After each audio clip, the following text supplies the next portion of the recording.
Welcome to Family History Mysteries, a podcast that tells the stories uncovered through family history research, the unexpected stories of everyday people. I'm an avid family historian who's been compiling my family tree for over 15 years, with now nearly 20,000 people collectively recorded in my trees. Welcome to episode 2, titled Bigamy. This, as a word of warning, may have some graphic details and may disturb some, so please be aware before you tune in. I've decided to cover this in 2 episodes. There's a lot of interesting information that's attached to the person that I'm talking about today. And this person is Elizabeth Craven, who was my great-great-great-grandmother. And when I first started looking into my family tree, I thought she was going to be, like a lot of ladies in my tree, quite uninteresting.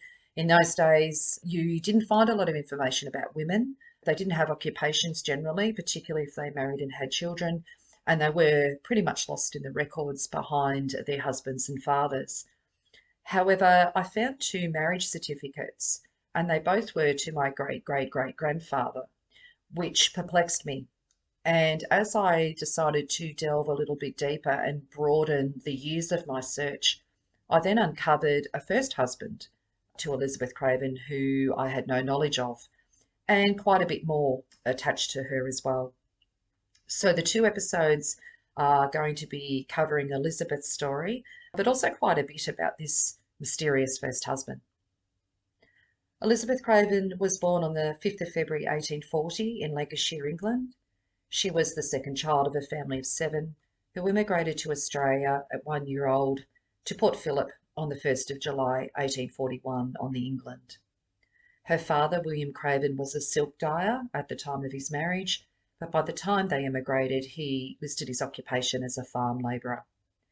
The family settled in Melbourne and lived and worked in the inner city of Melbourne and in the suburbs of Richmond, Collingwood and Prahran. He had varied occupations, including a labourer, a tanner, a store owner and a farmer. Elizabeth first comes up in the records with her marriage to Alpheus John Barrington at St Stephen's Church in Richmond on the 16th of November 1857. As Elizabeth was only 17, she needed her father's consent to marry. Alpheus, also known as Alphonse or Albert, and other names as well, was born in Newfoundland, Canada in 1832. He ended up being a very interesting character. He emigrated in 1854 and came out most likely as a crew member on a ship, no doubt to seek his fortune in the gold rush as many other Canadians were doing at that time. There are no formal passenger records to be found on him, so we presume that he most likely jumped ship. In 1855, he was working in the silver mines at Molagule, a small town west of Bendigo in Victoria. A year later, he was a miner who also owned a store at Kingower, a small town nearby. And just a little bit of history, this is a rich gold area. In fact, the largest gold nugget found in Victoria was in Kingower in August 1857, which was pretty much in the middle of when Elizabeth had married Alpheus and was certainly living in Kingower. So from the time of their marriage, Elizabeth lived with Alpheus at Kingower, no doubt helping him out in his store, until March 1958, and at this point she left and returned to her parents. She was visiting her parents but didn't return, and there'll be more details about why and the circumstances surrounding that later on. It seems what Alpheus was also unaware of was that Elizabeth was pregnant with their first child. She had this child, William James Barrington, on the 21st of September 1858, so exactly 6 months after she left. On William's birth certificate, his father's name is recorded as Alphonse. Quite often in the records I find that there's variations to the name Alpheus, and that's usually because a lot of the records have been written phonetically with, in those days, much lower literacy levels than we know of today. Young William Barrington died at the age of 2 in December 1860. His grandfather, William Craven, was the informant, and he listed the father's name as John Benjamin Barrington, and that name and variations of that name don't feature in any of the formal records. So did Elizabeth's father really know this man very well, other than signing off on a marriage certificate without looking at the formal records of the marriage certificate too closely. Elizabeth left, Alpheus continued in Kingower, and in January 1861, he is in a newspaper showing that he applied for a 10-year lease to mine quartz with Charles Harding under the name New Era Company. So we can assume at this point that he's doing quite well for himself with his store and is able to get a little bit behind him to be able to secure a lease for further mining. By November 1862, Alpheus, listed as Albert on the shipping records, commenced a prospecting expedition in Dunedin in New Zealand, and he arrived in New Zealand on the 22nd of November 1862. Shipping records stated he was 25 years old and single. He was in fact 30 years old and still married. I'm now going to take you to the excerpts I mentioned earlier from what I found online, to a very interesting story as to what Albert got up to, or Alphonse or Alpheus got up to over in New Zealand. So the New Zealand Geographic article I found online is titled Barrington's Lost Gold. So it starts with talking about the story of Barrington and his mining expeditions over there. 3 haggard men were crossing a branch of the Dark River, dragging their feet against the swift current. Their hair and beards were long and matted, their faces scratched and streaked with caked blood. Bedraggled Guernsey shirts and fustian trousers cloaked their angular bodies like oversized potato sacks. A half-starved dog swam ahead and shook itself dry on a gravel bank. Its shaggy coat was stretched over protruding ribs like the bellow of a concertina. The first man across wore a ragged tunic made of crudely stitched blanket. His eyes were lost in the cavity of his skull. Approaching the captain, he muttered a feeble plea for tobacco. Like both of his impoverished companions, Alphonse Barrington was a gold miner. 6 months earlier, he set out to prospect in the unmapped mountains of southwestland. His journey, full of misadventures and unspeakable hardship, was to become one of the most heroic episodes in the history of New Zealand exploration. So the 3 men who staggered out of the wilderness in such an emaciated state on that crisp June morning were later described by Captain Eshel Skipper of a whaleboat which ferried supplies across Lake Wakatapu as living skeletons covered with skin, so weak they were barely able to speak. Wrecks of humanity, recorded another witness. The year was 1864. Abraham Lincoln had just been re-elected President of the United States, and the population of Australia had reached 1 million. In New Zealand's North Island, racial temperatures ran sour and exploded into war when the punitive expedition of General Duncan Cameron crossed the Mungatawiri River and entered the King Country. Meanwhile, in the South Island, men in their thousands scoured the mountains and diverted the rivers in a frenzied search for gold. In January 1863, Alpheus was one of a working party that were working on a claim at Arthur's Point near Queenstown. It yielded little reward for Alphonse Barrington, as he was known at this time, and is listed here as a veteran of the New South Wales gold rushes. The Shotover River flooded frequently, damaging cradles and sluice boxes, and the little gold that he dished out was spent on repairs. By November 1863, Barrington was finally forced to leave in search for a better paying claim. A month later, in the company of Edward Dunmore and William Bayliss, he landed at the head of Lake Wakatapu, where the braiding Dart River stains its limpid waters with a milky grey cloud of glacial silt. They walked some 3 kilometres and camped by the river, and an epic journey had begun. The Dart River is born amongst glaciers on the south side of the Barrier Ridge and arches southward through a wide grassland valley scooped out during the last ice age. Over the years, it has built an extensive alluvial plains where it plied oyster catchers and banded dotterels dawdle in the shallows, and the ever-shifting gravel islands have been streamlined by the swift current. It was here that Barrington and his mates had a foretaste of things to come. After a pre-dawn start, they walked up the valley, heavy laden with mining tools and provisions. They were crossing one of the branching river channels when Bayliss, straying from the ford, was swept off his feet and carried downstream. He fought desperately to struggle free of the heavy swag, but the leather straps held tight and the weight dragged him under. Barrington dumped his load in the river, shouted to Dunmore to look after it, and swam to the rescue. They made it to the shore after Bayliss finally managed to ditch the swag which bobbed away down the river. Barrington ran a quarter of a mile along the bank in waist-deep water until the swag came whirling by. They lost their tin dishes, a long-handed shovel, and most of the tea, sugar and baking soda. Oatmeal, flour and blankets were drenched. It was only the second day of their journey. Leaving Bayliss to mind the gear, Dunmore and Barrington retraced their steps to the head of Lake Wakatapu to replace lost equipment and food. On the spur of the moment, they borrowed a dog from the storekeeper. Christmas Day found the trio camped at the junction of Stony and Wild Dog Creeks, today the main and north branches of Root Burn. They cooked 4 Maori hens, which the dog had caught, and boiled a pot of plum duff. The tea they sipped by the fire tasted of wood smoke, and a cherished bottle of brandy completed the atmosphere of celebration and new beginning. From here on, their route became progressively rougher. The valley of the Wild Dog Creek chiselled deeply between the broken wall of the Humboldt Mountains and the tusked slopes of the Serpentine Range was overgrown with thick scrub, which camouflaged the treacherous jumble of loosely stacked boulders.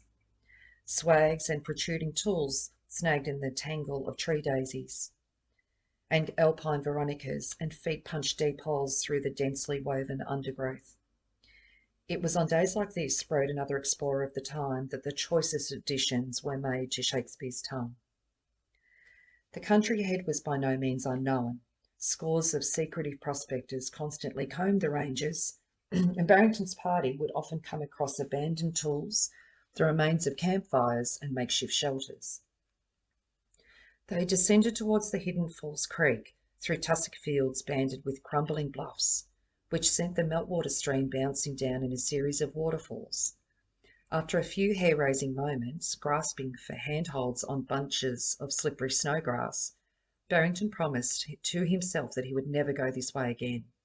Little did he suspect that in the following months he would cross the North Col 7 times, often alone and in much more trying circumstances. After several days of rain, the Pike River was running high. Unable to cross it on foot, Barrington's party also resolved to build a canoe.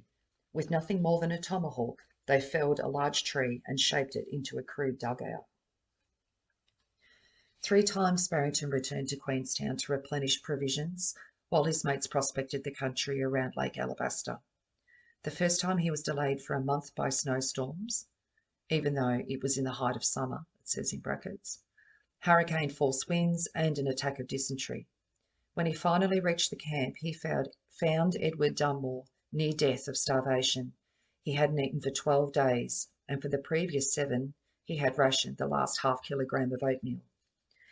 When all food was gone, his fellow sufferer tried to reach Arrowtown, but was said to have perished on the way. Bayliss made the journey to civilization with Barrington, but once in town, Bayliss immediately went on a spree of drinking and bragging about where they were prospecting and how much they were getting. The 2 men parted company, and Barrington returned to the lake camp with a new partner, a Welshman called James Farrell. On the next trip out, Dunmore decided that he'd had enough of this unforgiving country and dropped out of the partnership, and his place was found by a French vagabond called Antoine Simenon. It was now mid-March 1864.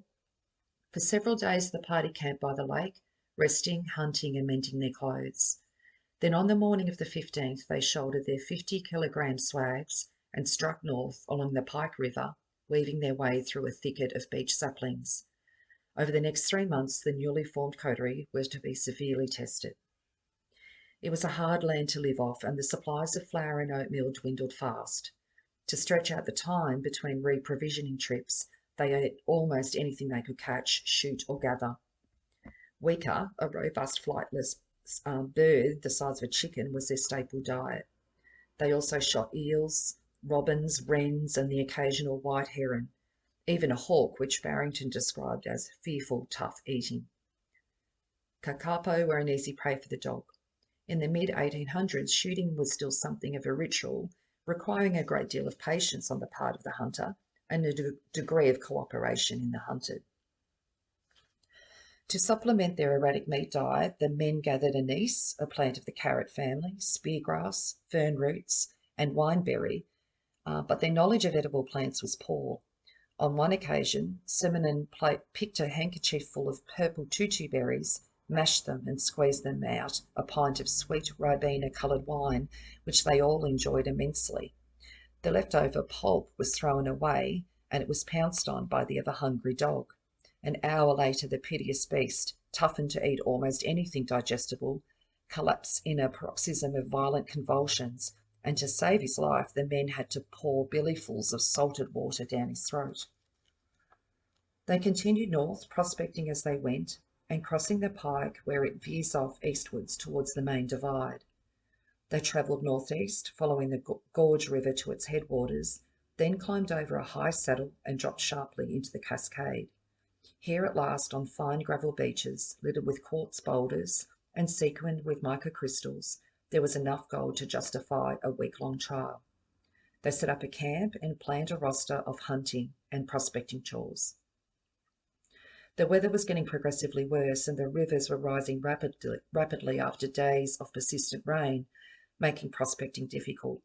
After one forced evacuation of the tent, Barrington wrote, "A creek where last night there were only a few inches of water trickling through the boulders, this morning was a large foaming river running at 20 knots and with enough water to launch a good-sized schooner."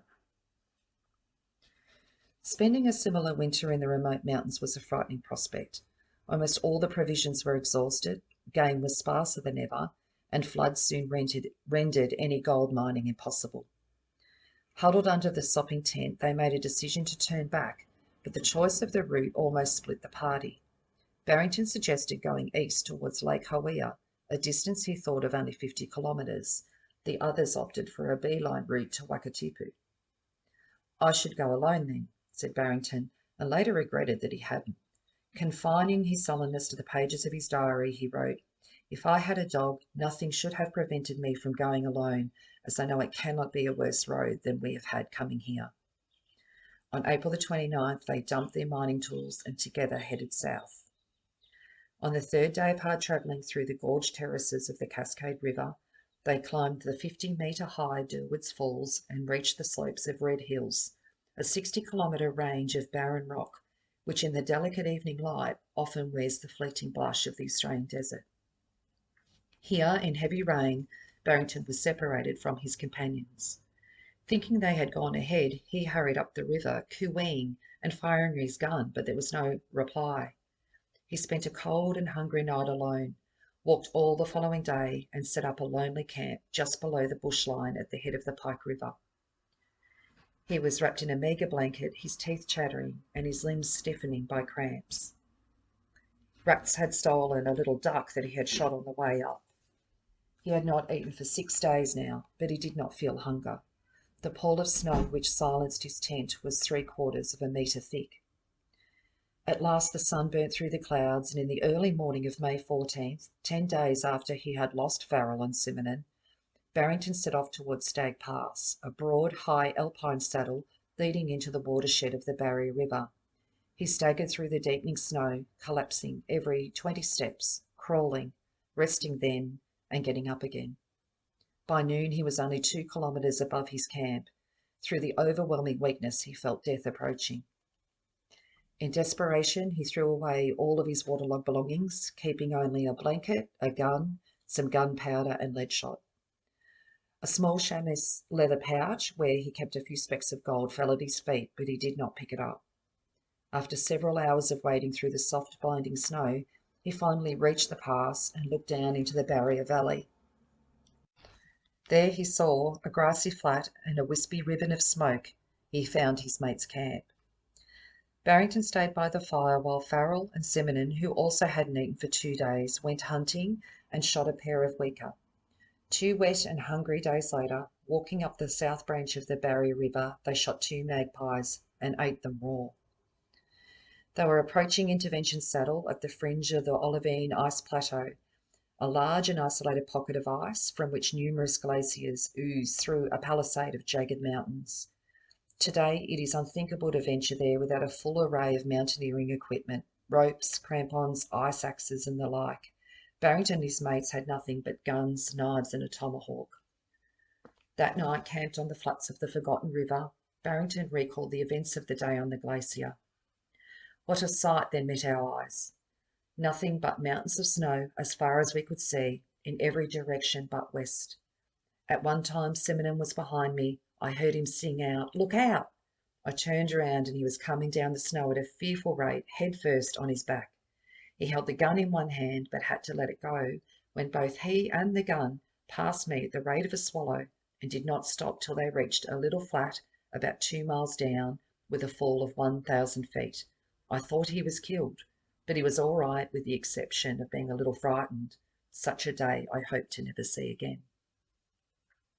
Stinging sleet whipped them in the days that followed, and on long fireless nights the snow around the camp lay half a metre deep. On the 21st of May they entered the Olivine River Gorge. Descent through the gorge was slow and perilous. At one point Farrell volunteered to be lowered down on a rocky ledge to pass the swags across.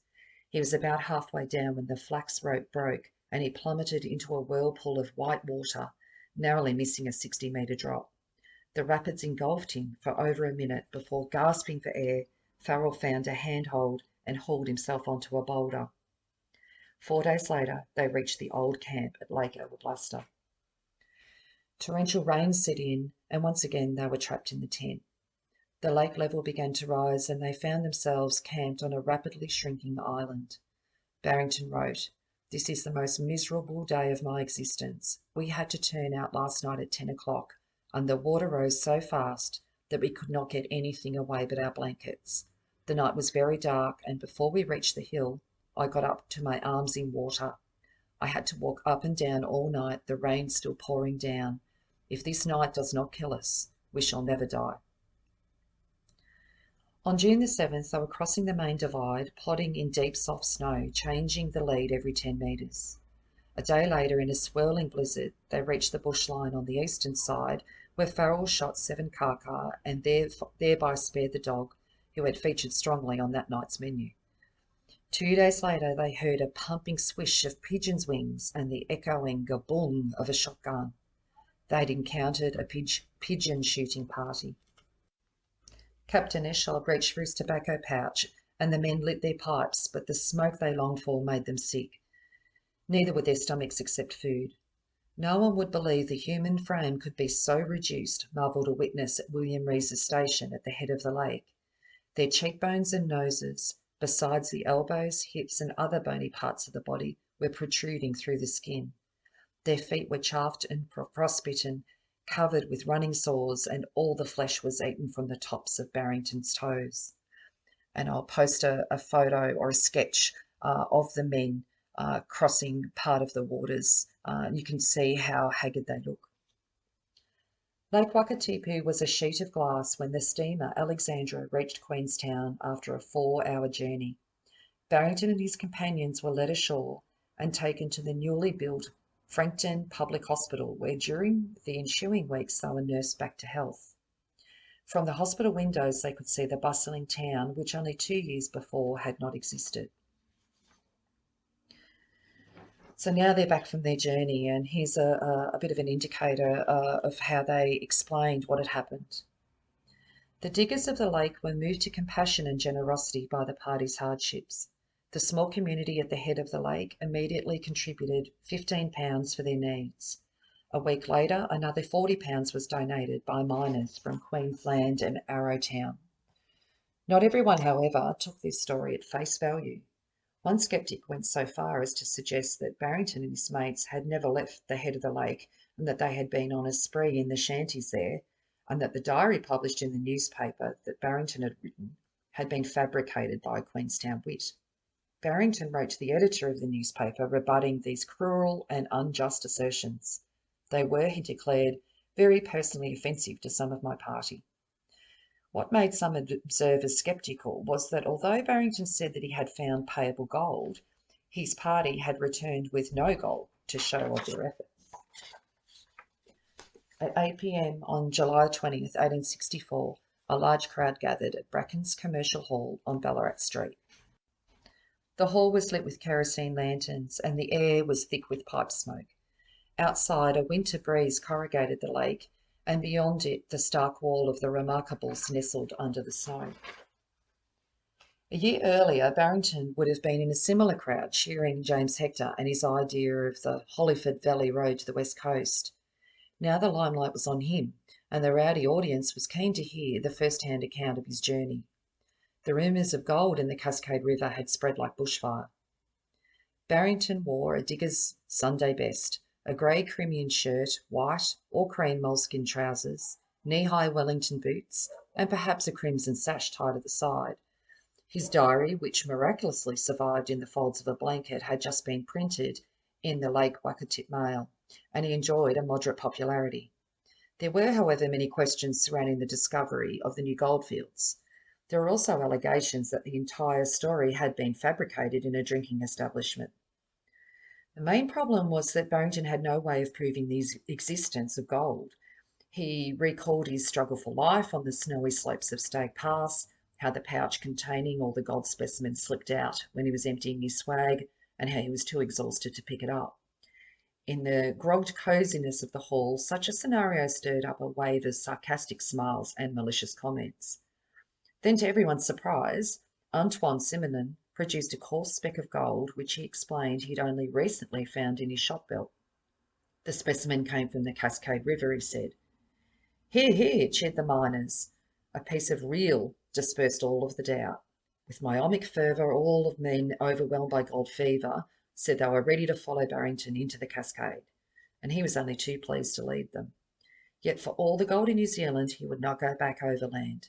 His plan was to charter a sea-going vessel and with 12 months' provisions sail to the mouth of the Arawata River. From there, they would travel on foot to the river where their mining tools had been cached. Miners applauded with cheers, and preparations began at once. A month later, a flotilla of 2 cutters, a brig and a schooner left Port Chalmers and sailed south.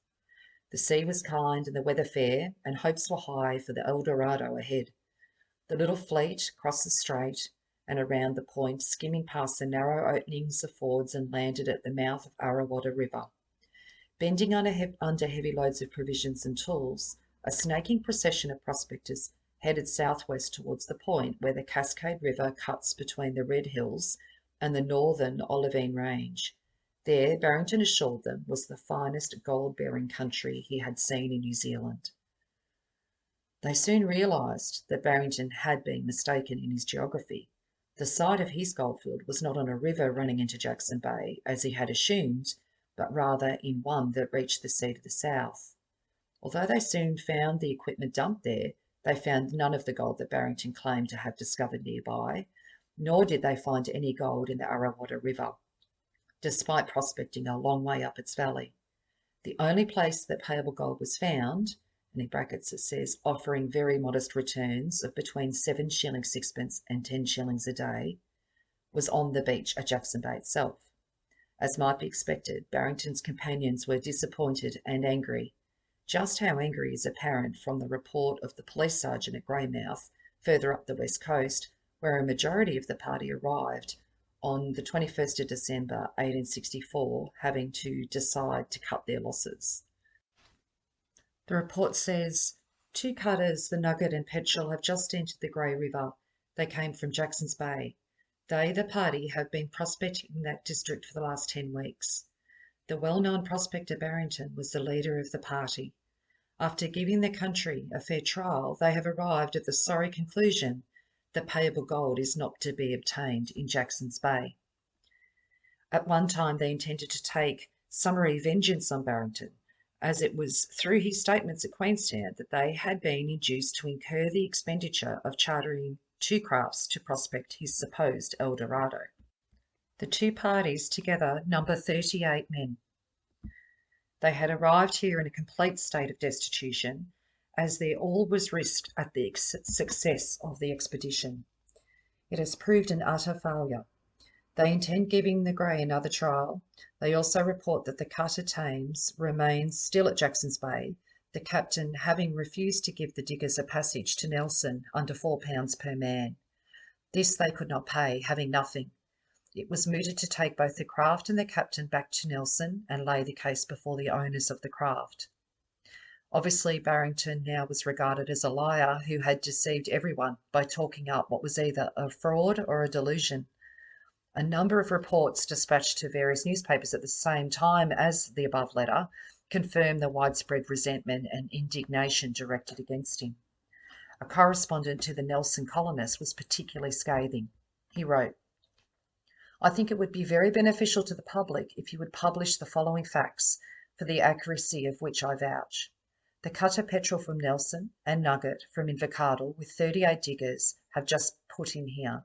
They have been out prospecting in Jackson's Bay and surrounding country for 3 months, finding only the colour of gold in one place. The Nugget is commanded by Barrington, of Queenstown's celebrity, and was fitted out for the purpose by a private enterprise on the famous statement of Barrington and his party when they came back to Queenstown from a prospecting tour towards the west coast from Lake Wakatipu. That they had found payable gold, and they had got several ounces of nuggety gold, but had dropped the bag on the ground, being so weak from the want of rations they could not pick it up and carry it further, and so left it there." In brackets it says, "But then they carried a double-barrelled gun and about 10 pounds of gunpowder and shot." Close brackets. The parties belonging to the Petrel complained very much about Barrington's conduct and that he had completely led them astray. There is no such goldfield as he represented. The man who had caused all this hubbub said very little at this point. A few months earlier, a famed prospector and explorer, now looking to being a hoaxer and an outcast, he stepped ashore from the cutter, ironically named Nugget, and vanished. And this is the last that New Zealand hears of Alphonse Barrington, as he called himself when he was there. Did Barrington and his companions really find payable deposits of gold, or was their story an elaborate bluff to attract attention? We will never know with certainty, but towards the turning point of the journey, when they claimed to have found gold, Barrington seems severely disoriented, and his topographical references are not reliable. No one has ever found gold in the Cascade to justify a full-scale mining operation in such remote and austere country. More than just a record of another failed prospecting venture, the Odyssey of Alphonse Barrington is an extraordinary account of human determination and survival against all odds. His journey, reckless and ill-prepared as it was, has inspired generations of mountain explorers and evoked a lasting respect for the Southwestland. Goes on to say that Barrington's reputation rests firmly on a single epic expedition. It was a journey of true exploration undertaken into completely unknown country and without the assistance of Maori guides, unlike most of the European expeditions in New Zealand. The roughness of the country covered and the severity of the privations endured were noteworthy. Barrington's diary of the journey is also remarkable. As a gold prospector's record of discovery, it is unique, and its descriptive power is unmatched by any other account of New Zealand exploration. The respect for Barrington's exploration is so revered by New Zealanders that a series called First Crossings, a reality TV program made in New Zealand, did an episode on Alphonse Barrington, where 2 men followed the footsteps of him and traversed the mountain ranges and glaciers near Queenstown to outline how unique it was in New Zealand's exploration history. What sort of man was Barrington? Although, as Nancy Taylor says in her introduction to her edition of his journal, the journal tells us almost nothing about Barrington, but it reveals a lot. Put this together with what can be deduced from his behaviour in Queenstown and later on the West Coast, it becomes possible to form a good idea of his character. There can be no doubt that Barrington was a tough, adaptive and quick learner. He had great confidence in himself and his ability to cope with difficult situations. That confidence, together with his general optimism, seems at times to have led him downplay negative factors and to some degree skew his judgment, perhaps even result in self-delusion. At the same time, though, he had a sense of humour, which even in the most trying circumstances he could direct to himself. It takes someone with a reasonably well-developed sense of the absurd to be able to comment when ravenously hungry and reduced to sharing a tiny robin and 3 wrens with his 2 comrades that they were the smallest joints I ever saw. Not only could Barrington laugh at himself, even when he was anxious and hungry, he still could respond to the natural beauty of the landscape in which he suffered. In late December, when faced with the uncertain prospect of crossing the main divide by steep snow slopes of North Col, he wrote, "Camped just under the snow. Weather fine but cold. Beautiful scenery. The cotton plant, mountain daisy, grows profusely here and of splendid quality." Lake Alabaster, he declared on finally managing to reach it, was a beautiful little lake.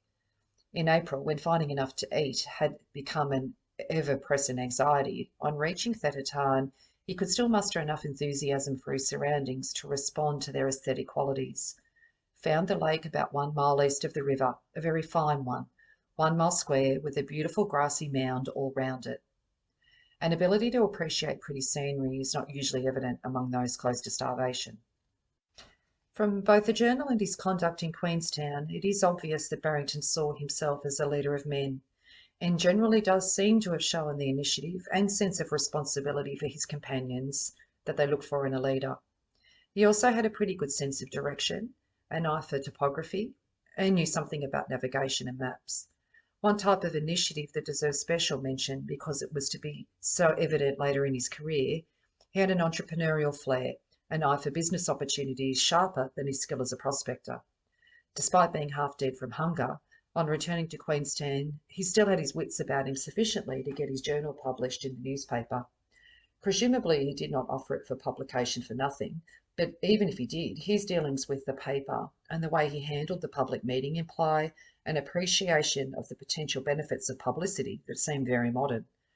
Before coming to New Zealand, he decided in Victoria there was more money to be made from selling to miners than prospecting with them in his storekeeping at Kingower, and in the years to come, he was to make his living from a number of commercial ventures.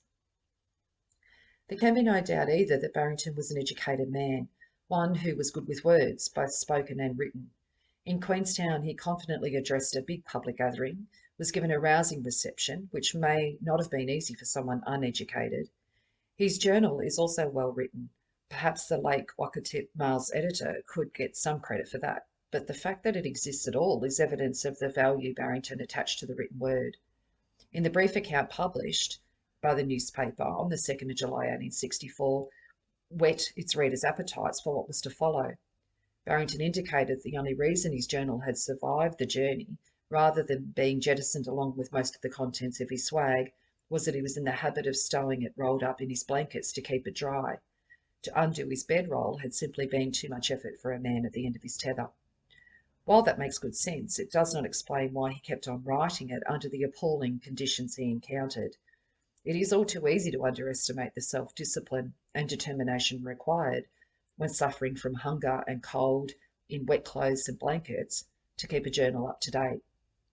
The only plausible explanation is that he believed that their journey mattered, and that it mattered too to have a written account of the journey.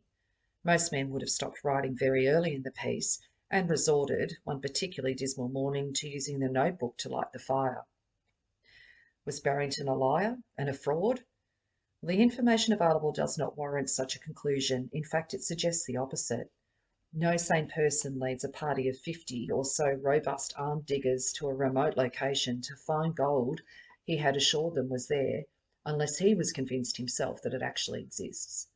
A fraud would make sure that he is a long way from those that he dupes before they realise what had happened. Barrington was intelligent and enterprising, but he never had much success as a prospector. In this instance, it appears the hardships he and his party had undergone made it necessary for him to believe that they must have found gold. Graham Bishop, a government geologist in the 70s and 80s, mapped much of the country traversed by Barrington's party, and is of the view that while it is likely they would indeed have found plentiful signs of gold in the Gorge River, the Cascade Valley is a very different proposition. Barrington's optimistic assessment notwithstanding, from a geological point of view, it's simply not a good bet. A fraud Barrington was not, but neither was he an angel. There were limits to his honesty, especially in his personal life, as we're about to discover. Please tune into the second half of this podcast.